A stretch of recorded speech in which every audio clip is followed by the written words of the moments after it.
He was the prince, her destined mate. She was just an omega, a shadow in the halls of power. When she confessed she carried his child, he didn't simply reject her. Cedric Drax laughed and ordered her dragged into the wild like unwanted prey. For 2 long years she scraped by on whatever she could find, raising her little boy inside a collapsing shack at the edge of nowhere. But when a royal summons forced her back to the castle, Nyra suddenly found herself standing before the Alpha King. Arvian Drax looked past his arrogant air, past the worn-down Omega woman, and his gaze locked onto the child in her arms. And Arvian's entire world stopped in its tracks. What had he just seen in the boy's eyes? Why did the strongest wolf alive fall to his knees before a pup he never knew existed? Moonshadow Palace rose like a fortress carved from darkness itself, granite, spires, obsidian walls, the very bones of the place humming with the authority of the Bloodstone Kingdom. Every hall was built to intimidate, every echo a reminder of who ruled these lands. To Nyra, this palace was nothing but a grave she once escaped. She felt like a ghost drifting back into the ruins of her past, one of the last remnants of the Silver Moon Pack. Her people had been healers and trackers, a clan that lived with the forest instead of conquering it. They believed in instinct over brute force, community over hierarchy. For that they were crushed.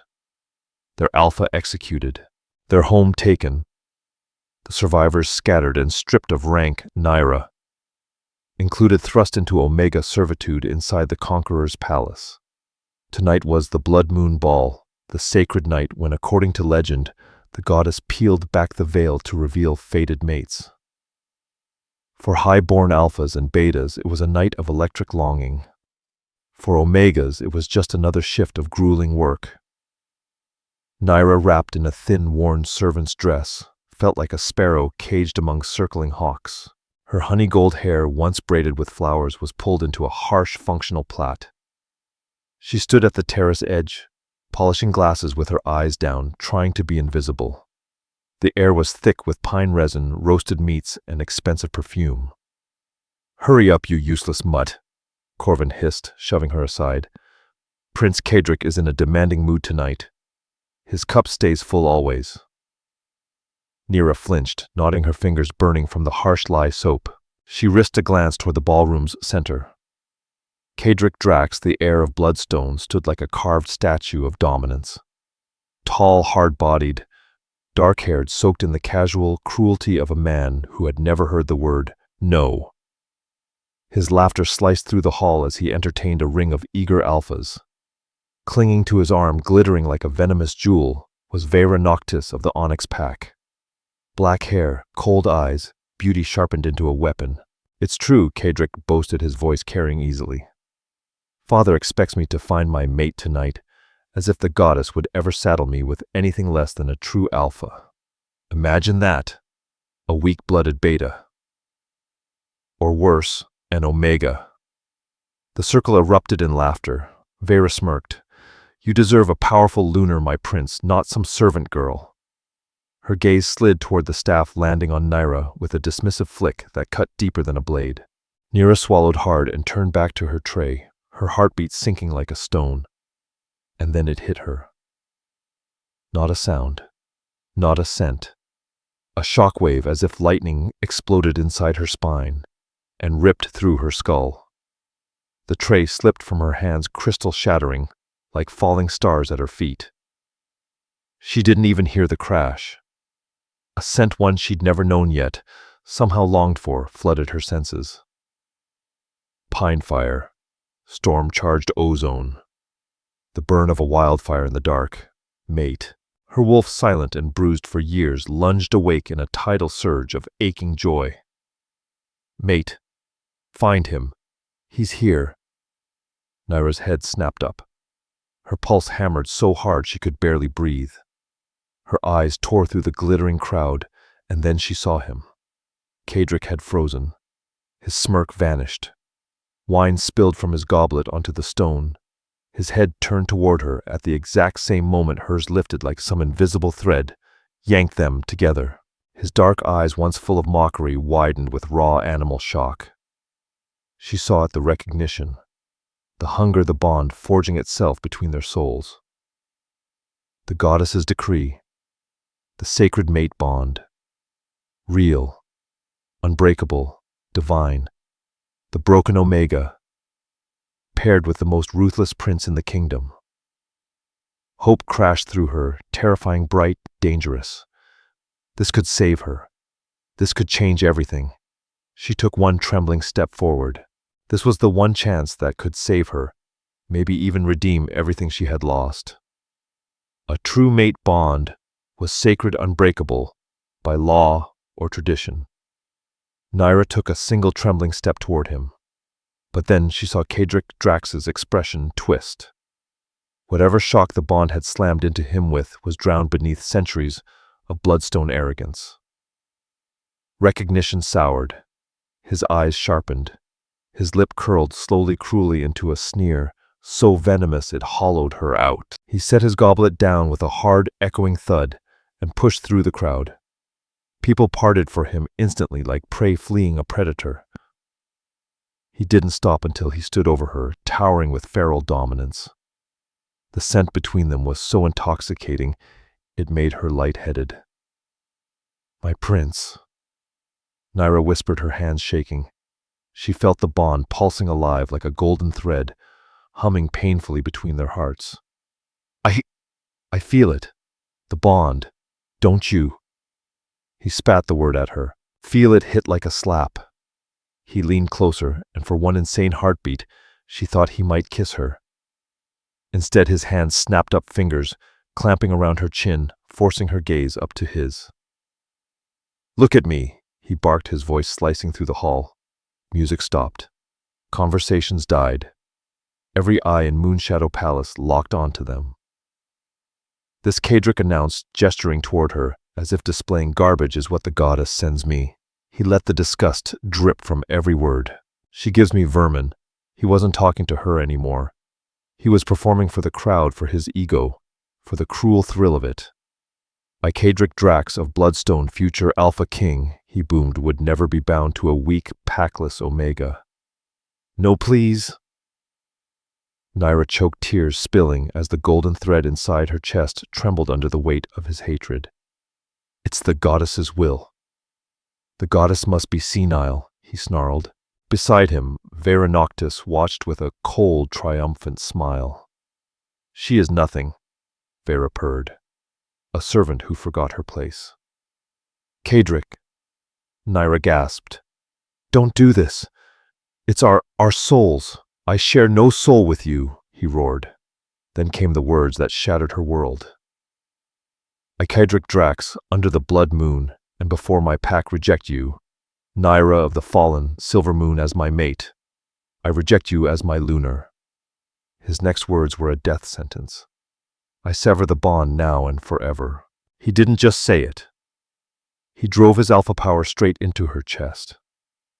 It wasn't a push. It was a violent, tearing assault, like a burning, serrated blade, ripping the bond apart strand by strand. Naira screamed. It wasn't a sound of pain, it was the sound of a soul breaking open. Her wolf howled inside her, then collapsed, dying with the bond that tethered them. The agony was beyond physical, worse than death. It was the death of everything she was. Laughter erupted, Vera leading the chorus. Cedric didn't spare her a glance. He stepped over her crumpled body as if she were trash on the floor. He lifted Vera's hand and kissed it. "The trash has been taken out," he said. "The goddess made an error. I've corrected it." He snapped his fingers for the musicians to continue. No one helped her. No one even looked at her, except with contempt. She wasn't a person anymore. She was a rejected thing. 2 weeks later, hidden away in the damp, freezing servants' quarters, Naira learned the truth that terrified her more than the rejection. The pain in her chest never faded. It burned like cold fire. But the nausea, the morning sickness, that was new. She was carrying the child of the man who had discarded her like filth. She had to leave. She knew it deep in her bones. The palace had turned into a nightmare. Vera accidentally tripped her while she carried a tureen of boiling soup burning her arm. She forced Nira into brutal tasks, scrubbing dried blood off the training grounds, cleaning the reeking kennels, chores designed to break her spirit. The other servants avoided her like she carried a curse. She was completely alone. But it was the moment she realized she was pregnant that sealed her fate. Nira was hunched over in the palace kitchens, her stomach twisting violently, when Vera Noctis walked in. She hadn't been looking for Nira. She'd come to demand a rare vintage for a private dinner with Cadric Drax, and instead found Nira vomiting into a waste bucket. Well, well, Vera murmured, her voice smooth and icy enough to cut bare skin. The little rat is sick. Maybe you should have thought twice before trying to mingle with people far above you, she sneered. Know your place. Leave me alone, Nira whispered, wiping her mouth with a trembling hand.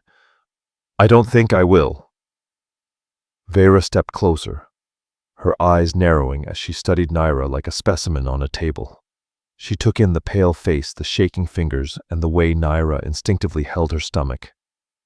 Vera's eyes widened first with shock, then with slow poisonous delight. No, she breathed. That's impossible. He severed the bond. The goddess works in ways Nira began, but Vera's snarl cut her off. Don't you dare speak of the goddess, Vera hissed, grabbing Nira by the hair and yanking her head back. You're trying to trap him. You think a bastard pup, a mongrel, will drag you back into Cadric's favor? It's his child, Nira cried, the words ripped out of her. He was my mate. He rejected you, Vera said flatly, as if explaining something to a foolish child. Whatever is growing inside you is a stain, an embarrassment to the bloodstone line and to the prince. She smiled, then a sharp, predatory curl of her lips. And he gave me permission to clean up any lingering messes. Nira's blood ran cold. You wouldn't. Vera's smile widened. It was a blade. Watch me. That night, 2 guards, not palace guards, but men loyal to Vera's family, stormed into Nira's tiny cot room. They smothered her screams, dragging her out of bed. They didn't just throw her out, they tied her hands, tossed her into a cart like a sack of grain, and drove for hours, past the territory border, deep into unclaimed wilderness, into rogue country lands haunted by outcasts and carved apart by brutal winter. They stopped at a frozen riverbank and hurled her out into the snow. The impact drove the air from her lungs. The prince says hello, one guard spat, his face twisted with contempt. And the duchess says goodbye. If the rogues don't get you, the winter will, the other sneered. Either way, problem solved. They left her there, bound, pregnant, freezing to die. But Nira refused. Her Omega wolf was shattered, whimpering inside her. But the mother wolf, the one awakened by the life she carried, was fierce, primal, and unbreakable. She spent nearly an hour chewing through the ropes until her lips bled and her fingers went numb.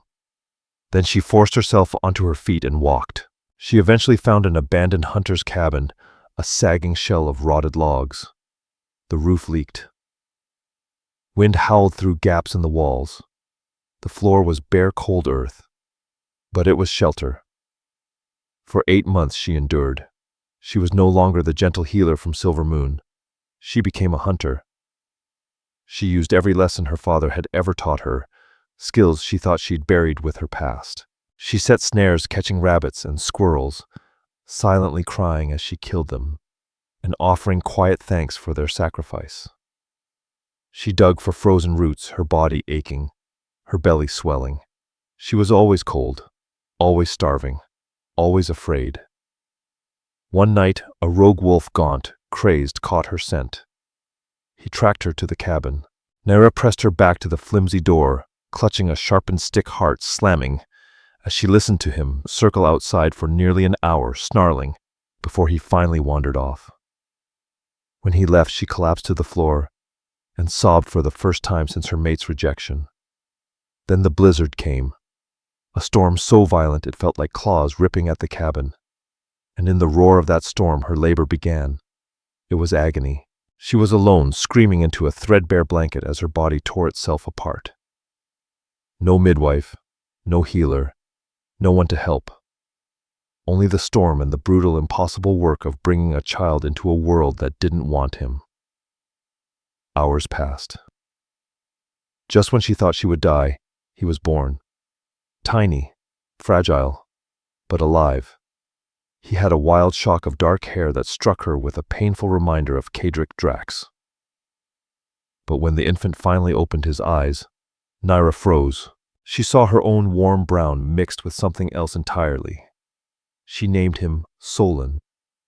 "It's just us now, little one," she whispered, tears slipping down her cheeks as she held him against her bare skin, sharing what little warmth she had. "It will always be just us.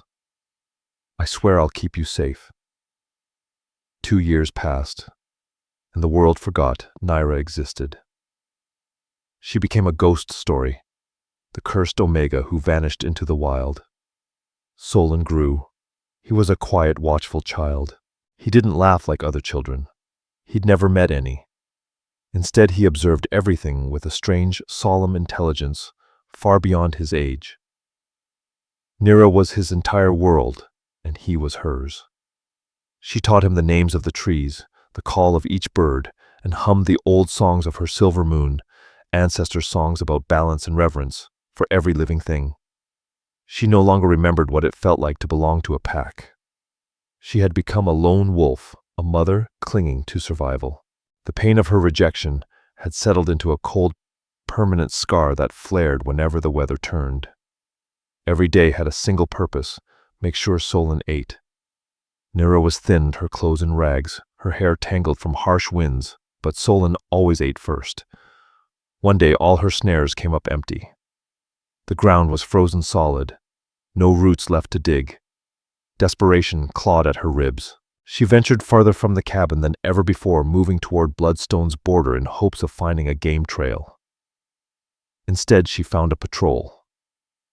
Nyra dove into a snowbank, pulling Solon tight against her chest. Her hand clamped over his small mouth. She held still, praying. The nights were loud, complaining bitterly about the cold. They hammered a parchment into a tree, stamped with the royal seal. When they finally rode off, Nyra crept out, heart pounding. It was a decree from Alpha King Arvian Drax, a kingdom-wide census. Every wolf under his rule, pack outcast rogue or wanderer, was ordered to present themselves at Bloodstone Palace. All children under 5 had to be registered for the bloodline record. Failure to appear, the decree warned, was treason punishable by immediate execution. Nyra felt colder than the snow around her. He was calling everyone, even the ghosts, even her. She would have to return to that palace. She would have to face Cadric Drax again, and she would have to take Solon with her. The journey took 3 days. For a healthy wolf, it would have been a grueling trek. For Nyra, weakened by starvation and carrying a 2-year-old, it was its own personal torment. She wrapped Solon in every scrap of cloth she owned, tying him to her chest. All she had was a dried rabbit skin and a handful of shriveled berries. Not nearly enough. The first day, a vicious wind sliced through her rags. Solon remained silent as always, no crying, no complaints. He only held on to her neck, his face buried in her tangled hair, his little body shivering. On the second day, freezing rain drenched them to the bone. They curled beneath a rocky ledge, Nyra shaking violently as she shielded him. She gave him the last of the berries, even as her own stomach knotted in hunger. "We're almost there, my love," she whispered through chattering teeth. "Just a little farther." When the towering obsidian gates of the capital finally came into view on the 3rd day, Nyra nearly threw up from relief mingled with raw fear. The city was crowded with alphas and betas in luxurious furs making their way toward the palace.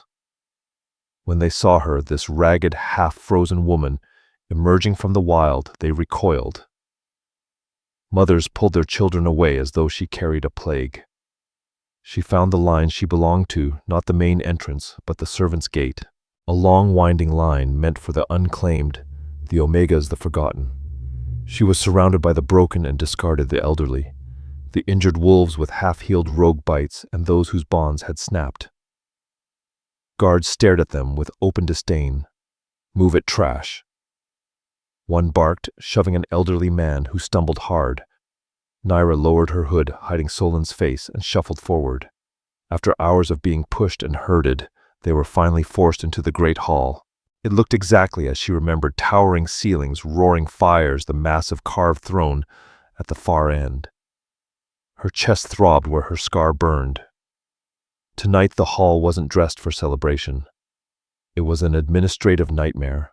Rows of tables filled the chamber, scribes scratching furiously with quills.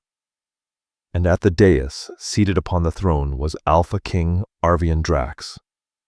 Nira's breath hitched. Arvian was nothing like his son. Where Kadric Drax burned like unstable fire, Arvian Drax stood like a mountain, carved from iron. He was older now. His hair, once dark, had faded into a sharp, dignified silver. His shoulders slumped from years of carrying a kingdom. Deep lines cut across his face, etched there by duty loss, and something Naira recognized instantly: a heavy, aching sorrow. He watched the endless registration line with a tired, stern gaze, yet his presence still filled the hall with an oppressive weight. Even silent Arvian radiated authority that made the air feel thick. Beside his throne, perched on a smaller, gaudier seat, lounged Kadric Drax. And wrapped around Kadric's arm like a jeweled serpent was Vera Noctis, her ruby lunar necklace gleaming a piece Naira remembered from an old portrait of Arvian's long-dead queen. Nira felt her heart crush inside her ribs. She kept her head low, praying she could slip through unnoticed. But a guard snarled, shoving her toward the table. "Name," the scribe Elthor asked without glancing up, his quill already scratching. "Naira," she whispered, her voice raw from disuse. "Formerly of the Silvermoon Pack," Elthor grunted. "Status." Naira flinched. The word tasted like a scar. "Unmated. Omega." He marked it with a flick of irritation. "And the child?" "Your name is not on any birthing registry. He was born outside," she stammered. "His name is Solon. Age: 2 winters."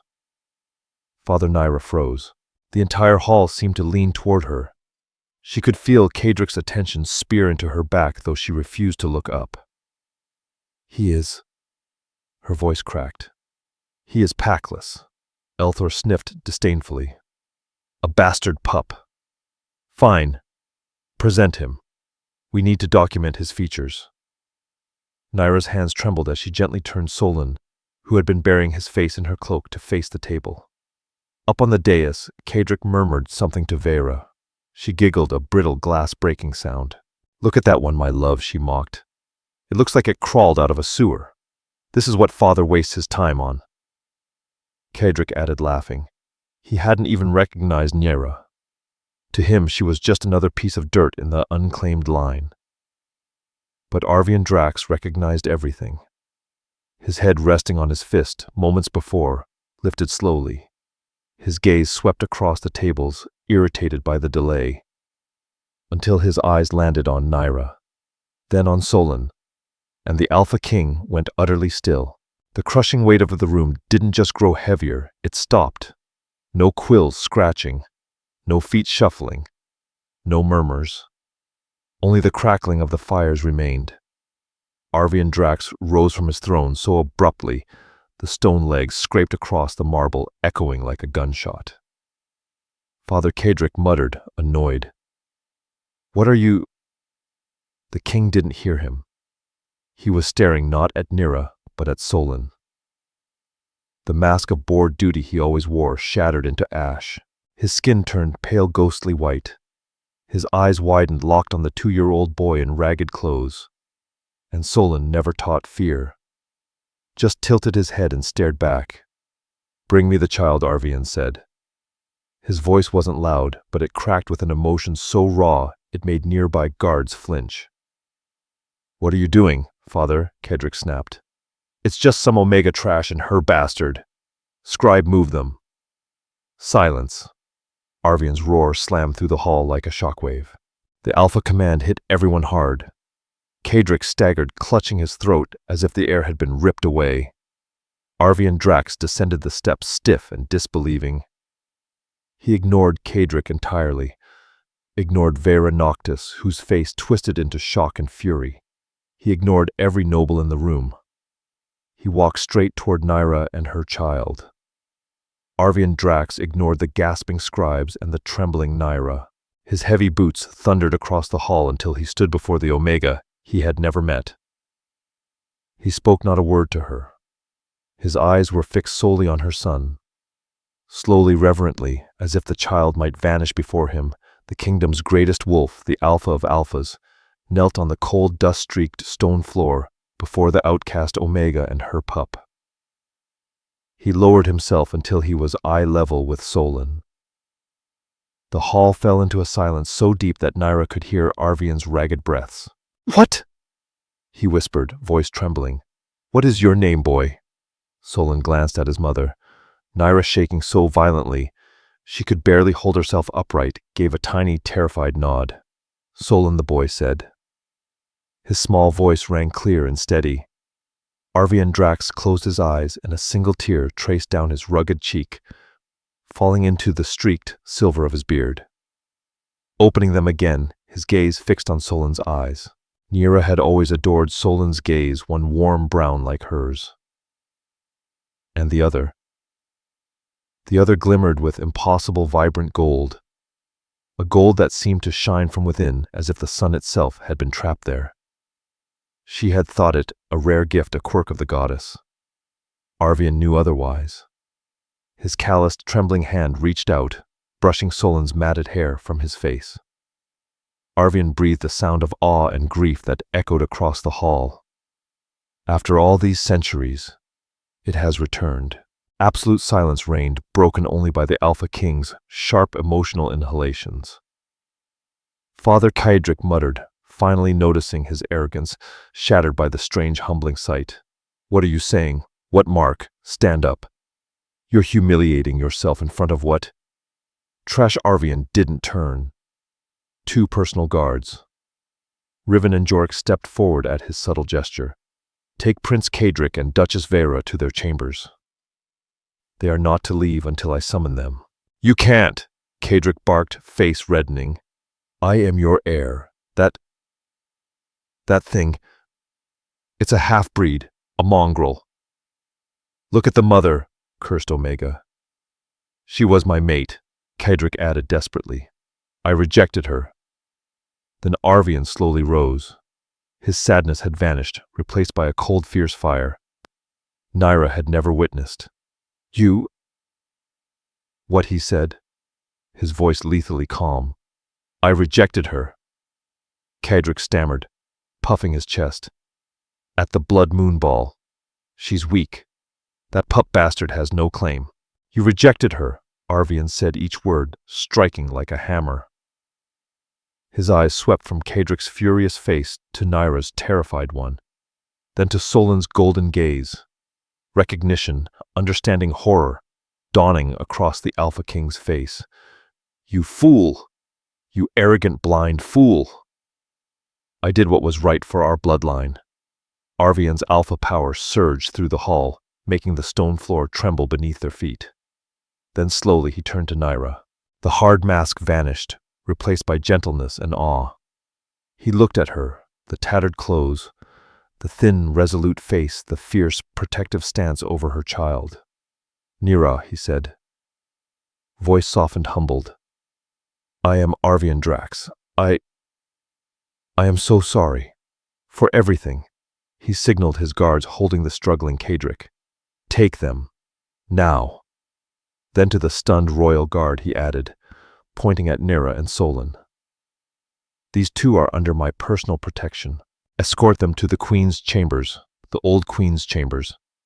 Ensure she has food, water, a hot bath, and new clothes. Double the guard. No one is to approach without my permission." Nyra clutched wide-eyed Solon, too stunned to speak. She was carefully led by the two largest wolves she had ever seen away from chaos, and toward the royal wing. As she passed, she heard Cadric scream one last time, "She is nobody," and Arvian's voice boomed after him, echoing through the hall. "She is the mother of our king." The old queen's chambers rooms Nira had never known existed awaited them. They were in the oldest wing of the palace, a space of warm stone thick furs, and the faint hum of ancient power long dormant. Nira learned from a kind elderly servant, Lerai, that the rooms had not been used since Arvian Drax's mother had passed decades ago. The king loved his mother dearly. Lyri whispered, eyes wide with reverence, as they drifted toward Solon. Lyri was from a mountain pack, gentle but iron strong. Arvian would not quarter just anyone in these chambers. Nira was given a hot bath, the first in 2 long years. She scrubbed the grime of the wilderness from her skin and from Solon. Tears streamed down her face as the filth swirled down the drain. They were dressed in soft, warm clothing for the first time in years. A meal followed: roast chicken, thick bread, milk sweetened with honey for Solon. Nira wept again, watching her son eat until his belly was full. A sensation entirely new to him. Later there came a quiet knock. Arvian Drax entered alone, now in a simple tunic rather than his formal robes. Age had deepened his features. Exhaustion marked his eyes. He seated himself on the floor near the hearth where Solon played with a small carved wooden wolf that Lyri had brought. "He is not afraid," Arvian murmured, watching the boy. "He looks at me as just another man, not a king. He doesn't know what a king is," Nira said softly, sitting on a chair, hands folded in her lap. "He only knows me." "Then you've raised him well," Arvian said, his gaze carrying sorrowful respect. "Tell me everything, from the night of the ball." Nira's voice was hoarse, but she recounted it all: the rejection, the public humiliation, the pregnancy, the confrontation with Vera Noctis in the kitchens. She told him about being dragged into the wilderness, the ruined shack, the blizzard during Solon's birth, the rogue wolf, the hunger. With every word, Arvian's face hardened, knuckles whitening. When she finished, he stared into the hearth for a long, silent minute. "I have failed," he said at last, voice thick with remorse. "I raised a monster. I was blinded by grief after my mate died," he continued, voice heavy with regret. "Her death. I let him be raised by the court by alphas who measure only pride. I have let this pack rot from within." "My king," Nira whispered. "What is the mark?" "Why, Solon's eye." Arvian's voice trembled with awe. "It is the mark of Lycaon." He explained with reverence, the first alpha Lycaon, blessed by the moon goddess herself, had one eye of the sun, one of the earth. "It marks a true alpha," he said, "a wolf balanced in heart and mind. Not dominance alone, but wisdom. A king." He sighed, running a hand through his silver hair. "The mark of the true king. 500 years we have not seen it," he continued. "Our lineage has clung to strength and pride.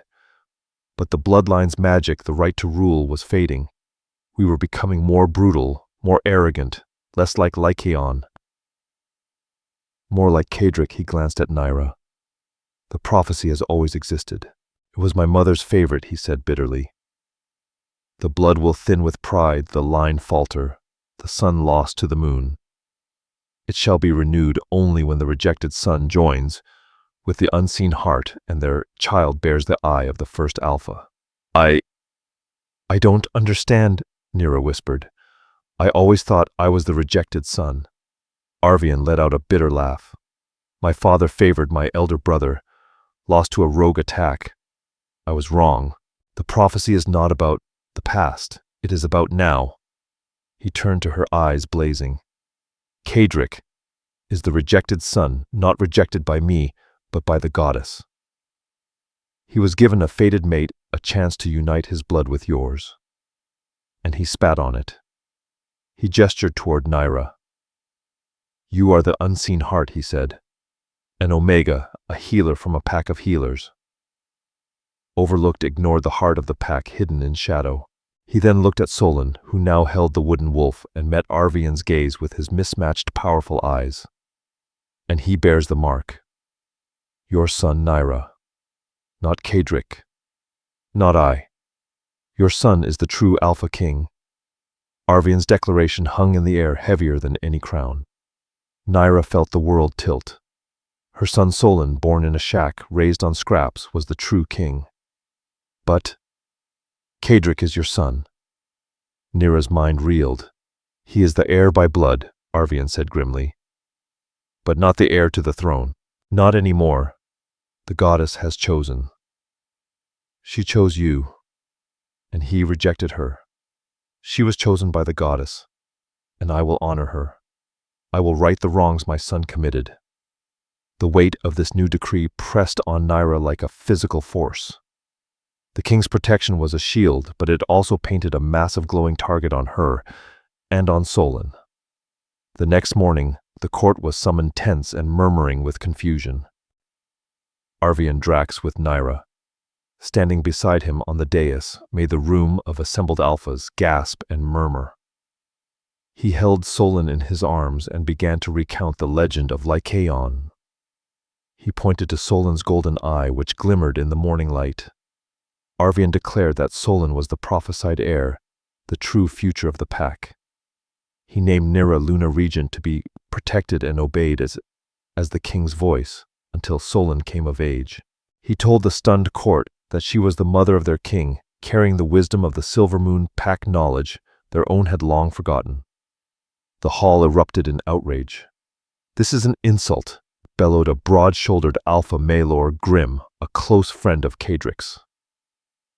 We will not be ruled by an Omega's bastard, the prince. The prince has been confined for treason against the goddess. Arvian roared. He failed his mate, he failed the goddess, he failed his bloodline. You will show respect to the Luna Regent. She is worth 10 of my arrogant son, the king continued. She survived him. She survived all of you. Grim-faced Zarek was assigned as Nyra's personal shadow, her protector against threats both subtle and overt. My life is yours, my Luna, Zarek said, and for the first time Nyra felt a real ally. Life changed in an instant. Nyra was clothed in fine silks, stiff and unfamiliar, attending council meetings. The first session was a disaster. The alphas, like Grim, ignored her, speaking only to Arvian while arguing for war over border disputes. Nyra, recalling cold hunger and fear, finally spoke. Why? Why do you not speak to them? Her voice was soft yet firm. Grim laughed. Speak to them. They are weak. We take what we need. But they have farmland. We have lumber. Our people in the outer territories starve. I was one of them. Why not trade instead? Nyra suggested. The hall fell silent.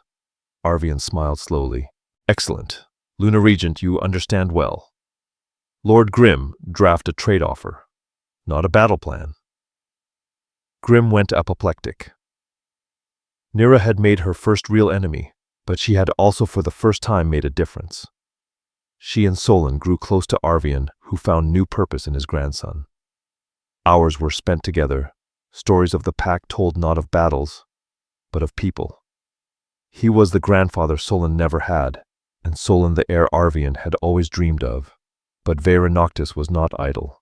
After a week she demanded an audience with Nyra, claiming contrition. Against Zarek's advice, Nyra agreed. The Duchess entered the heavily guarded solar hair loose, dressed simply in gray. She fell to her knees, eyes brimming with false tears. Nyra. Luna, she wept. I was blinded by jealousy.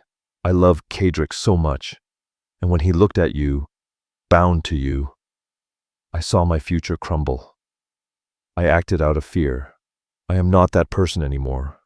You left me to die, Nyra said cold. You would have had my son die inside me. That is exactly who I am. Vera pleaded, crawling forward. But I can make it right. The court is unstable. They follow Grim. They despise you. Only Kadric can control them. Let me speak to him. Let me rule with him. With you. A new way. You want me to trust the man who rejected me and the woman who tried to kill me." Naira's voice was ice. "You are a snake, Vera. You're a fool if you think I'm still the same weak woman you found in the kitchen," Naira snapped, standing with all the defiance she could muster. "Zarek, remove her. Don't let her anywhere near me or my son again." The mask of false contrition slipped from Vera Noctis's face, replaced by a venomous glare. "You pathetic little rat!" she hissed as Zarek grabbed her and hauled her up. "You think this is over? You think a fancy dress makes you a lunar? Now you're a weed and weeds get pulled. You'll be dead by the next full moon." The threat hung in the air, cold and sharp. That night she proved it wasn't an idle threat. Using her family's influence, Vera bribed a guard loyal to Maelor Grimm to release Kedrick Drax from his chambers. The coup came swiftly and violently. Naira was gently rocking Solon, humming one of the old Silver Moon lullabies, when the palace suddenly felt too quiet, dangerously quiet. Zarek stood by the door, hand resting on the hilt of his sword. "Something's wrong, my Luna," he whispered. "The guards on this floor. They're not ours. They're Grimm's." Before Naira could react, the shrill clang of alarms echoed through the castle, an unmistakable signal that the king was in danger. Before she could even stand, the doors to her chamber flew open. Not with a key, but with the force of a battering ram. It wasn't Kedrick. It was Vera, flanked by two of Maelor Grimm's personal guards, their swords drawn and gleaming. Vera was no longer in her contrite gray dress. Instead, she wore black leather armor, a long silver dagger clutched in her hand.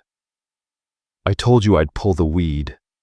She sneered, her face a twisted mask of madness. "The king's busy with Kedrick. Grimm is taking the throne room," Vera hissed, eyes blazing. "And I get to clean up the mess. The prophecy is a joke. All I need to do is put the silver in the little monster's golden eye, and the true king will be nothing more than a dead pup." "Zarek, no!" Naira screamed, grabbing Solon and backing into the corner. Zarek lunged at the guards, a blur of motion. He was a master, but he was one man against two. The sound of clashing steel filled the room as Zarek fought valiantly, but Vera ignored the battle, her focus on Naira. "There's nowhere to run."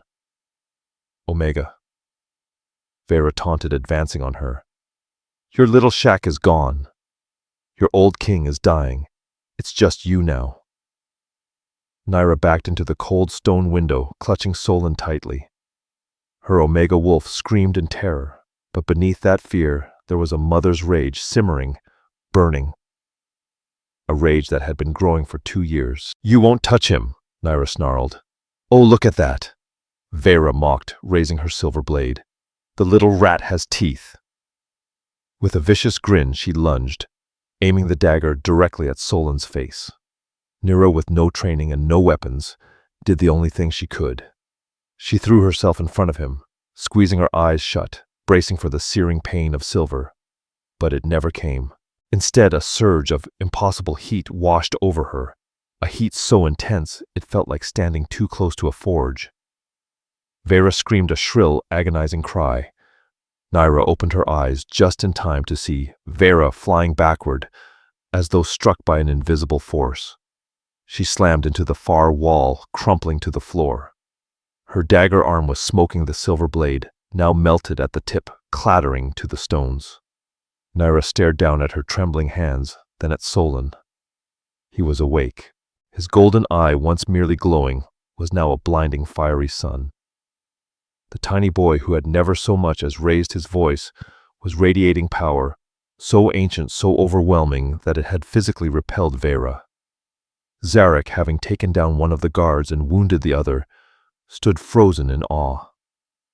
"The goddess protect us," he whispered. Just then, a roar of pain echoed down the hall. Arvian Drax Naira cried, grabbing Solon. She ran toward the fight, not away from it. They burst into the throne room to find chaos. The king's guards were locked in combat with Grimm's men, and in the center, Arvian Drax was on one knee, clutching a silver-laced sword wound in his side.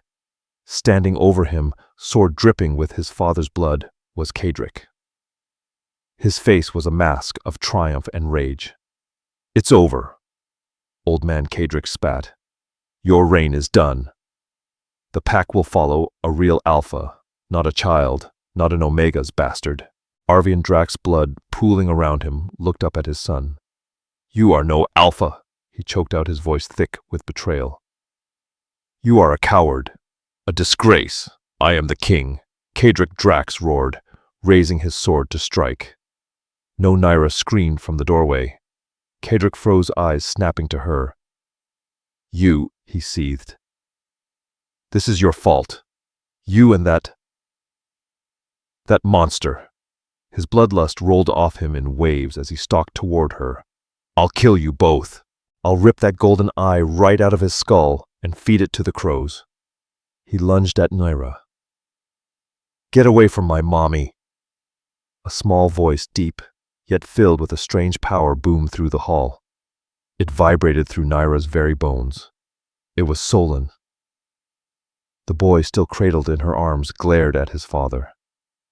The power that had thrown Vera Noctis now surged from him, a golden wave of pure ancient authority. It hit Kadric like a battering ram. Kadric, the heir to the kingdom, a full-grown alpha, was stopped in his tracks. He clawed at the air, gasping for breath as if drowning. The air around him shimmered with a golden light. What is this?" he choked. Solon's golden eye, now a solid blinding orb, was not filled with fear. He was angry. The ancient power of the first alpha, the magic of the balanced king, surged through a 2-year-old child, and it judged Kadric.